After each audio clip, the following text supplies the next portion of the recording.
Saya ingin bertanya perihal teori sejarah, yang mana zaman dulu kala ada manusia purba. Namun saya yakin bahwa manusia pertama itu Nabi Adam. Lalu apakah manusia purba itu benar-benar ada, Pak Ustadz? Adakah ayat Quran atau hadis yang menjelaskan manusia purba? Nabi Adam panjangnya situna zira'an, 60 hasta. Saya berapa hasta? Satu hasta nih, dari ujung nih ke sini. Satu hasta, 2 hasta, 3 hasta, 4 hasta. Karena kita udah lama kenal, tambah sedikit, 5 hasta. Nabi Adam 60 hasta. Kalau begitu Nabi Adam panjang sekali. Lalu kemudian berkurang. Anak saya ini last edition, yang paling kecil. Sedangkan manusia purba itu jutaan tahun yang lalu, dari fosil-fosil yang ditemukan dalam tanah. Sedangkan dari Nabi Adam ke Nabi Muhammad SAW tidak sampai jutaan tahun.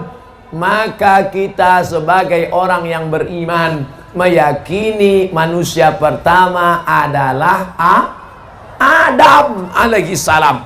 Kita bukan evolusi dari makhluk purba, monyet berubah jadi orang. Bukan. Kita bukan monyet. Ada yang mau ngaku dia monyet?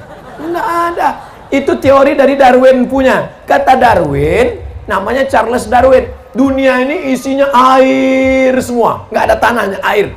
Lalu air ini disinari cahaya matahari menguap, lalu muncullah tanah. Lalu ikan yang dalam air berevolusi naik ke darat, manjat pokok kayu, berbulu jadi monyet.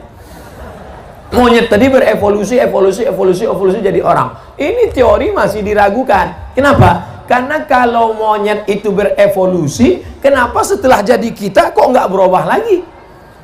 Abdul Somad, kenapa Abdul Somad tidak berevolusi jadi makhluk baru? Pakai namanya gitu? Nggak ada. Ini menunjukkan bahwa manusia bukan evolusi dari monyet, tapi manusia memang makhluk yang berdiri sendiri, diciptakan Allah di surga, lalu dikirim ke dunia. Yang jelas makhluk Allah 2. Wa ma khalaqatul jinna wal insa, jin dan manusia. Maka kita meyakini itu sesuai yang tersebut dalam Quran dan hadis Nabi Muhammad sallallahu alaihi wasallam. Semoga Ustaz selalu dalam lindungan Allah, amin. Bagaimana cara agar usaha kita diberi kelancaran tanpa kita harus cari? Oh, nggak bisa. Oh, masih ada sambungannya. Tanpa harus kita cari pelaris, dan selalu diridhoi Allah. Pertama kali masuk warung ketika pagi, yang punya warung jualan, toko, ruko, dagangan di pasar, pertama kali masuk pagi baca Fatihah 1 kali, Qul huwallah 3 kali, Qul a'udzubil falaq sekali, Qul a'udzu nas sekali, ayat kursi sekali. Saya ulang lagi. Fatihah 1 kali, Qul huwallah 3 kali, Qul a'udzubil falaq sekali, Qul a'udzu nas sekali, ayat kursi 1 kali. Waktu masuk pertama kali barang dagangan. Masuk bismillahirrahmanirrahim, Fatihah sampai habis. Bukan masuk Fatihah sekali, wallah 3 kali. Bukan itu maksudnya.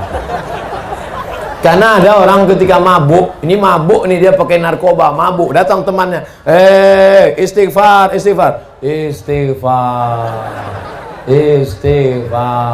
Bukan itu. Kalau disuruh istighfar berarti Astaghfirullah Rabbal baraya, Astaghfirullah minal khataya. Nah, itu baca yang 5 tadi. Itu Ustadz dapatnya dari mana? Kebetulan saya diminta oleh alumni dari para habaib waktu Habib Umar bin Hafiz datang tahun lalu di Hotel Crown. Saya pembawa acara Habib Jin dan penerjemah Habib Umar bin Hafiz yang beri materi di hadapan pengusaha-pengusaha. Ada pengusaha yang nanya, Habib, kami ini bisnismen, gimana supaya lancar? Nah, itulah disampaikan Habib Umar bin Hafiz lengkap dengan ijazah. Pertama kali masuk baca Fatihah, Qul huwallahu 3 kali, Falaq sekali, Winas sekali, ayat kursi 1 kali. Ijazah dari beliau. Jangan lagi pakai mantra-mantra, masuk ke dalam mantra. Hai, hantu segala hantu, setan segala setan. Datanglah, datang. Orang yang menjual jiwanya kepada iblis sudah terjadi. Coba cari di internet artis-artis yang menjual jiwanya kepada setan. Pernah lihat? Banyak di antaranya yang menjual jiwanya kepada setan. David Copperfield menjual jiwanya. Ada MOU-nya, Memorandum of Understanding Between Me and Satan. Jangan minta kepada setan. Kita ini hamba Allah, bukan hamba setan. Jangan minta kepada dukun, jangan minta kepada, tapi mintalah doa kepada para habaib, kepada para tuan guru dan kepada para ulama. Mudah-mudahan kita mendapatkan keberkahan hidup dunia dan di akhirat. Assalamualaikum Pak Ustadz. Waalaikumsalam. Bagaimana membimbing hati agar sabar dan taat dalam menanti seorang anak? Ustadz Somad, saya sudah nikah sebelum tahun 10 tahun belum punya anak. Berapa lama? 10 tahun. Nabi Ibrahim baru punya anak Ismail, umurnya 86 tahun. Kamu baru 10 tahun. Tunggu 76 tahun lagi. Doanya Rabbi habli minas salihin.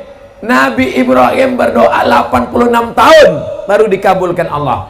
Nabi Musa tersesat di lembah Tih, berdoa 40 tahun baru keluar. Nabi Muhammad minta pindah arah kiblat dari Baitul Maqdis ke Baitullah sampai wajahnya menengadah ke atas, 17 bulan baru pindah. Ini doa pagi minta kabul sore. Emang ente siapa? Oleh sebab itu, sulitkah bagi Allah membuat engkau hamil? Innama amruhu iza arada syai'an ayyakula lahu kun fayakun. Sudah diponis ini istri mandul, namanya Sarah. Sarah nggak mungkin punya anak, mandul, sudah tua. Tapi apa mau dikata, Allah punya kuasa. Akhirnya Sarah punya anak setelah Nabi Ibrahim berumur 99 tahun. 99 tahun jarak antara Ismail dengan Ishak, 13 tahun. 86 tambah 13, 99. Semua orang mengatakan Sarah mandul, gak mungkin punya anak. Ibrahim nikah sama Hajar, Hajar melahirkan anak Ismail, Sarah melahirkan anak Ishak. Allah punya kuasa. Oleh sebab itu jangan buka cabang dulu. Mana tahu yang pertama ini melahirkan. Kita doakan, mudah-mudahan wala aziban illa zawajtah, yang belum menikah mudah-mudahan ditemukan jodohnya. Wala raghiban illa anjabtah, yang ingin punya anak diberikan anak yang soleh dan solihah. Mudah Allah memberikan anak, saudaraku. Sebetulnya Allah hanya ingin melihat engkau bermunajat di tengah malam berdoa.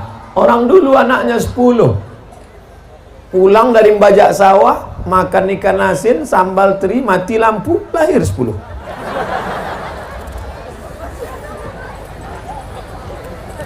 Ustadz, apakah ketika orang tua sudah meninggal dunia, masihkah bisa memberikan doa-doa untuk anaknya, Pak Ustadz? Orang tua sudah meninggal dunia, apakah dia masih bisa berdoa kepada Allah untuk orang yang masih hidup? Iza matal insan, kalau manusia mati, inqoto'a, putus amalnya. Maka menurut ulama yang putus amalnya itu adalah amal taklifi. Itu maknanya.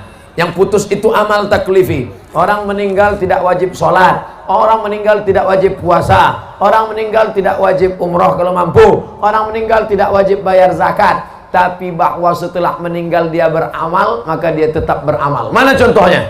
Nabi ketika Isra Mi'raj, Nabi melihat ada Nabi yang sholat di kuburnya. Nabi melihat ada Nabi yang berzikir di kuburnya. Itu menunjukkan bahwa orang meninggal juga masih tetap beramal. Tapi katanya amalnya putus. Yang putus itu amal taklifi. Makanya wali-wali Allah masih bisa memberikan doa. Makanya ada orang yang bertawassul kepada Allah berkat Syekh Abdul Qadir Al-Jilani, berkat Syekh Abdullah Syattari, berkat Syekh Abdul Hasan As-Sazili, berkat para ulama wali-wali Allah. Artinya apa? Mereka masih bisa beramal. Yang dimaksud amal putus adalah amal taklifi, sholat, puasa, zakat, haji, umroh, amal yang wajib. Makanya kalau ada tetangga, kawan, sahabat yang nggak mau sholat, nggak mau puasa, suruh dia mati.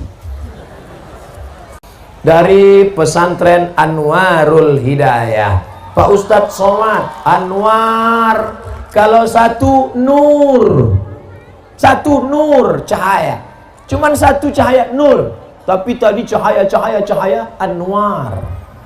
Nama suaminya siapa? Anwar, bercahaya. Mana orangnya? Hitam. Mohon maaf Pak Anwarnya. Anwar, hidayah, jalan, nur, cahaya. Semakin banyak pesantren-pesantren, maka semakin banyak cahaya-cahaya hidayah yang akan menerangi provinsi Banten, insya Allah. Banten ini negerinya para ulama yang menulis tafsir Marah Labid fi Kasfi Ma'anil Qur'anil Majid. Tafsir berbahasa Arab, dibaca orang Arab, dicetak di Arab, ditulis Arab, dibaca orang Arab, ditulis oleh Syekh Muhammad Nawawi Al-Bantani, Banten, makamnya di Ma'la dekat Masjidil Haram. Pak Ustadz, bagaimana hukum seorang penghafal Quran yang sedang haid, murojaah hafalannya dengan memegang mushaf, dan apa dalilnya? Saya hanya berpegang kepada kitab yang saya baca. Kalau ada ustadz lain yang fatwanya beda dengan fatwa yang saya sampaikan, mungkin dia lebih alim. Yang saya tahu, perempuan yang haid tidak boleh megang Quran, tidak boleh bawa Quran, tidak boleh baca Quran, tidak boleh masuk masjid, tidak boleh tawaf, tidak boleh puasa, tidak boleh sholat. 7 larangan. Tidak boleh bawa Quran, tidak boleh megang Quran, tidak boleh baca Quran, tidak boleh tawaf, tidak boleh i'tikaf, tidak boleh sholat, tidak boleh puasa. Itu Ustaz baca di mana? Al-Fiqhul Islami wa Adillatuh Syekh Wahbah Zuhaili. Jadi kalau mau ngulang bacaan, sepakat 4 mazhab, paling tua Hanafi, nomor 2 Maliki, nomor 3 Syafi'i, nomor 4 Hambali. Perempuan yang tidak suci dalam keadaan hadas besar, dalam keadaan haid, tidak boleh baca Quran.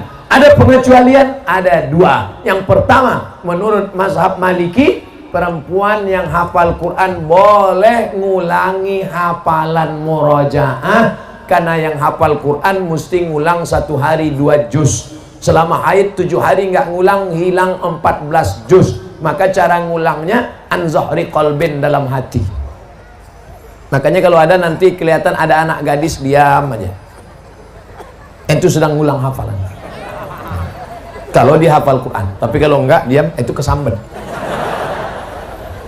Menurut mazhab Maliki, perempuan yang hafal Quran boleh murojaah, mengulangi hafalan an zahri qalbin, dalam hati, diam. 2. Menurut mazhab Hambali, boleh mengulang membaca tapi putus-putus. Ibu-ibu yang guru di sekolah boleh, tapi putus-putus. Anak-anak murid ikuti ibu ya. Ya ayyuha allazina amanu ittaqullah haqqa tuqatih. Boleh. Jadi yang boleh mengulang hafalan 2. Pertama, perempuan yang hafal Quran. Yang kedua, guru ngajar di sekolah untuk putus-putus, potong-potong, menurut yang saya baca. Jelas?